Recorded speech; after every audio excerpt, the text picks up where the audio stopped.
താഴേക്ക് ലൈറ്റ് ഇട്ട് കേട്ടോ, മുഴുവനെ ലൈറ്റ് ഇട്ട്. നമ്മൾ ടെറസിൻ്റെ അവിടെ നിന്ന് വേണ്ടോ നമ്മളിങ്ങനെ ഇട്ടത്. ബാ വേണ്ട, ലൈറ്റൊക്കെ നോക്കുന്നത് കണ്ടോ, ലൈറ്റൊക്കെ.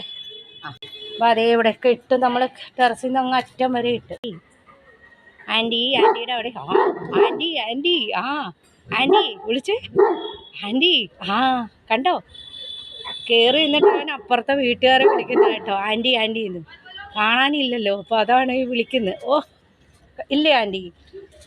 അവരവിടെ അകത്ത് ഇരുന്ന് വർത്താനമാണ്. നമ്മളെ ചെടിക്ക് വെള്ളം ഒഴിക്കാൻ വന്നതാണ് കേട്ടോ. അപ്പോൾ ഇത് കണ്ടോ, അപ്പോൾ അവൻ അപ്പുറത്തെ വീട്ടിൽ ആൻറ്റീന്ന് വിളിക്കുന്നതാണ്. രാത്രി ഭയങ്കര ചൂട്. അപ്പോൾ ചെടിക്ക് വെള്ളം ഒഴിക്കാൻ ഇപ്പോഴാണ് സമയം കിട്ടിയത്. ദീപക്കൊന്നും ഇല്ലല്ലോ, ഓൾ ടൈം പണിയാണ് ദീപാവലിയുടെ മഹാലക്ഷ്മി പൂജയുടെ പണി. അപ്പോൾ അവൻ ഇവിടെ വന്ന് ആൻറ്റീന്ന് വിളിച്ചതാണ് കാണുന്നത്. നിൽക്കുന്നു കള്ളക്കുട്ടൻ.